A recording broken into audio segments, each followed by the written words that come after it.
नमस्कार दोस्तों, आज की हमारी कहानी है बउओं को अपना फर्ज मेरे जानने के बाद ही क्यों याद आया। अगर कहानी पसंद आए तो प्लीज़ वीडियो को लाइक और चैनल को सब्सक्राइब जरूर करें।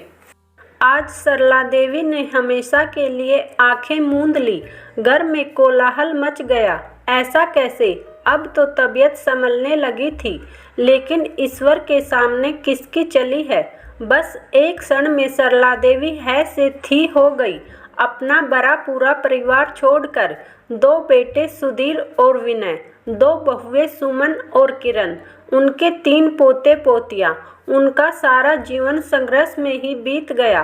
पति के जाने के बाद जवानी के दिनों में ही दोनों बेटों की जिम्मेदारी अपने कंधों पर ले ली।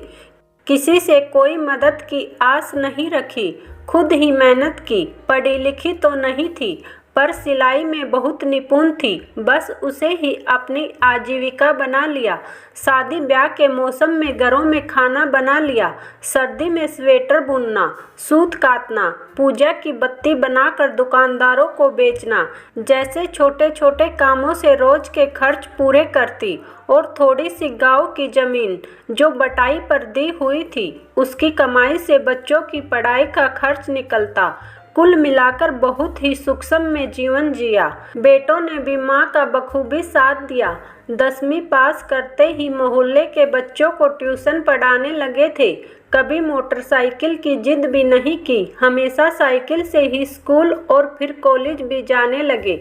जब सरला जी ने महसूस किया कि दोनों बच्चे एक ही कॉलेज में जाते हैं, तो कुछ पैसे जोड़कर एक पुरानी मोटरसाइकिल खरीद ली, जिसके कुछ पैसे बच्चों ने भी अपनी ट्यूशन की फीस से पूरे कर दिए। अब दोनों बेटे पढ़ लिख कर कमाने लगे, तो उन्होंने माँ से सबसे पहले शर्त यही रखी कि तुम काम करना छोड़ दो। पर सरला जी बहुत मेहनती थी, साथ ही बेटों पर बोझ बनना उन्हें स्वीकार नहीं था, तो काम कम कर दिया कि बस थोड़ी बहुत आमदनी हो जाए और ज़्यादा बोझ भी न रहे। शरीर भी अब तो उनका जवाब दे रहा था, पर सोचती थी जितना आराम इसे दूंगी, ये उसका उतना ही आदी हो जाएगा।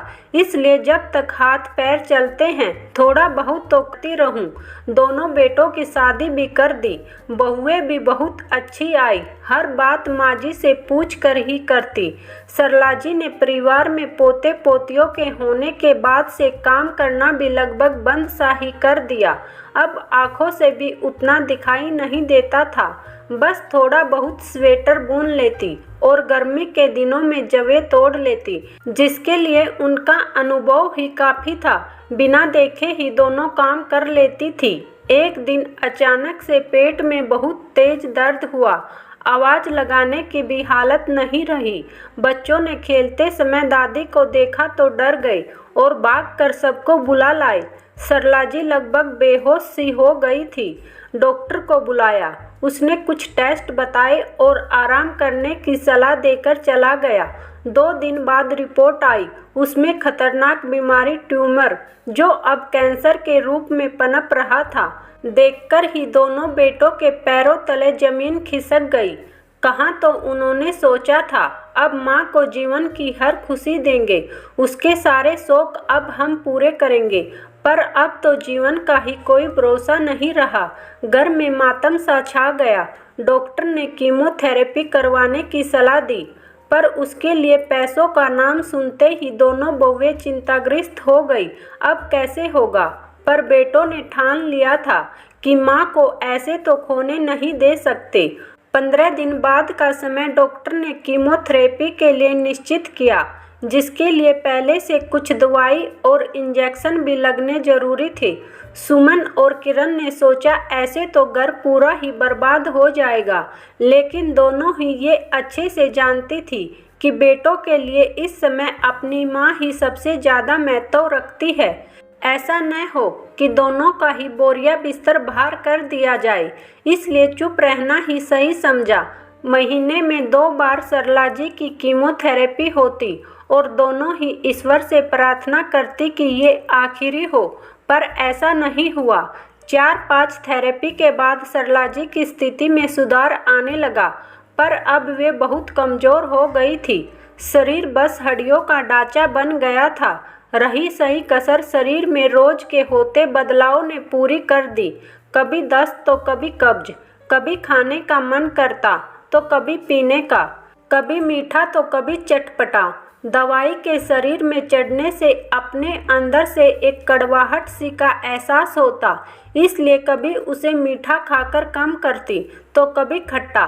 लेकिन सुमन और किरण दोनों ही सरला जी की इस हालत को जानते बूझते भी ऐसा व्यवहार करती मानो उनकी जीभ ही उनके बस में नहीं।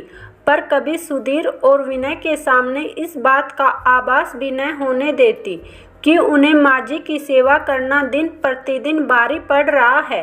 अब बेटे भी निश्चिंत से हो गए थे। आखिर अपनी माँ को मौत के मुंह से निकाल कर ले ही आए।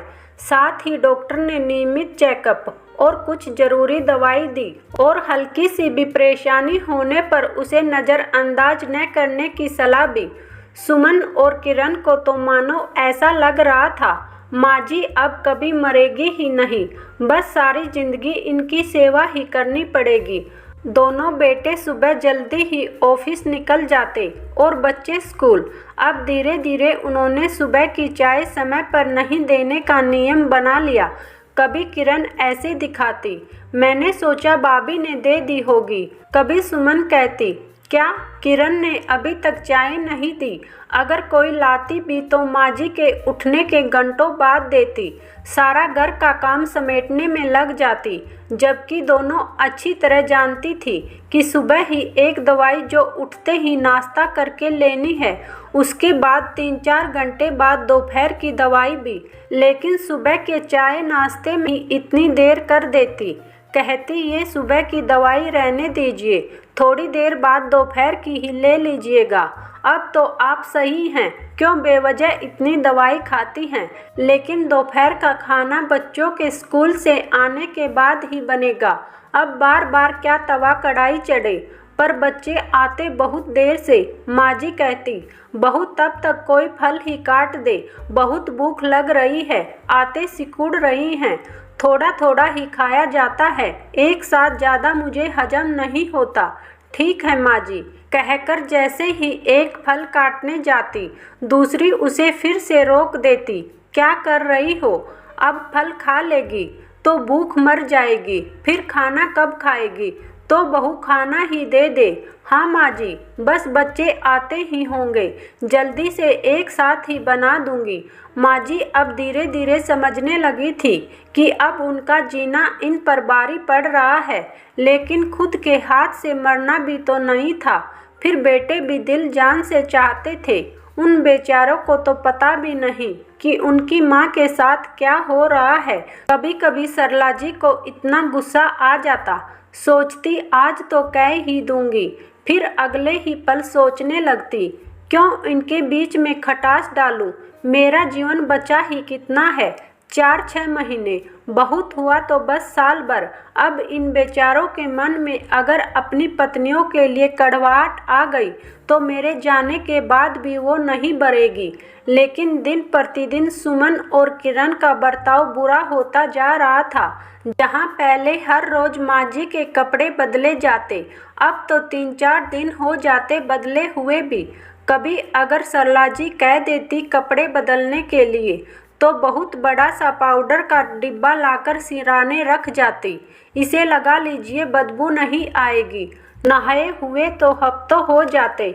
शाम को बेटे आकर पूछते, माँ कोई तकलीफ है या कुछ खाने पीने या किसी भी काम का मन करता हो तो बता दिया कर। अब तो बस छुट्टी वाले दिन ही सरला जी की सेवा होती। दोनों बेटे जो घर पर रहते थे, बाकी दिन तो सरला जी 2 ही दिनों का इंतजार करती, छुट्टी वाले दिन का या अपने आखिरी दिन का। और एक दिन वो आखिरी दिन आ ही गया। माँ जी सोते सोते हमेशा के लिए ही सो गई। रोज की ही तरह सुधीर उठते ही माँ से मिलने गया। जाकर देखा, माँ तो अब है ही नहीं। सुबह सुबह घर में मातम छा गया। दोनों बेटे रो रहे थे। माँ को कोई खुशी नहीं दे पाए। सारी जिंदगी उसने हमारे लिए संघर्ष में बिता दी और जैसे ही खुशी से जीने का समय आया तो चली गई। रो तो सुमन और किरण भी रही थी। पता नहीं क्यों माँ जी के साथ अंत समय में अपने किए व्यवहार को लेकर या उनकी इतनी दिल से सेवा करने पर भी उन्हें बचा नहीं पाई। ये सोचकर सबकी नज़रों में दोनों बहुत सुशील बहू थी, जिन्होंने तन मन और धन से अपनी माँ जी की सेवा की थी और अब उनके जाने के दुख में भी रही थी। अब हर महीने पंडितानी जी खुश होकर जाए, ये भी पूरी कोशिश करती। गरुड़ पुराण और गायत्री का पाठ होना भी बहुत जरूरी है, जिससे माँ जी वहाँ शांत और खुश रहे और हम पर कृपा बनाए रखे। उन्हें कोई कमी हुई तो अब वे हमें दंडित भी कर सकती हैं। इसीलिए दोनों समय से ही बरसी और हर साल श्राद्ध का पूरा बंदोबस्त करने लगी, एक दूसरे से ज़्यादा देती। सुमन, मैं तो इस बार श्राद्ध में माँ जी को शॉल दूंगी। स्वेटर तो पिछले साल दिया ही था और उन्हें गुलाब जामुन बड़े पसंद थे ना, वो तो पंडिताइन को ज़रूर खिलाऊंगी। किरण, मैं तो इस बार ये कढ़ाई वाली साड़ी दूंगी। और हाँ, एक दिन मुझसे सपने में चप्पल भी मांग रही थी, तो ये बाटा की चप्पल लाई हूँ। अब हमारा ही तो फर्ज बनता है कि उनकी हर ज़रूरत का ख्याल रखें। दोस्तों, ये आज के समाज की सच्चाई है। माँ बाप के जीते जी तो बहू बेटों को अपना फर्ज याद नहीं रहता है, लेकिन उनके जाने के बाद श्राद्ध के नाम पर इतने झूठे आडंबर रचते हैं कि पूछो ही मत। अगर यही दान पुण्य उनके जीते जी कर लिया जाए तो उनकी आत्मा को सच में शांति मिल जाए और बेटे बहू को ढेरों आशीर्वाद। उम्मीद है दोस्तों आपको हमारी कहानी पसंद आई होगी। आप भी अपनी राय कमेंट में ज़रूर बताएं। साथ ही वीडियो को लाइक और चैनल को सब्सक्राइब भी करें। फिर मिलते हैं किसी और इंटरेस्टिंग कहानी के साथ। तब तक के लिए धन्यवाद।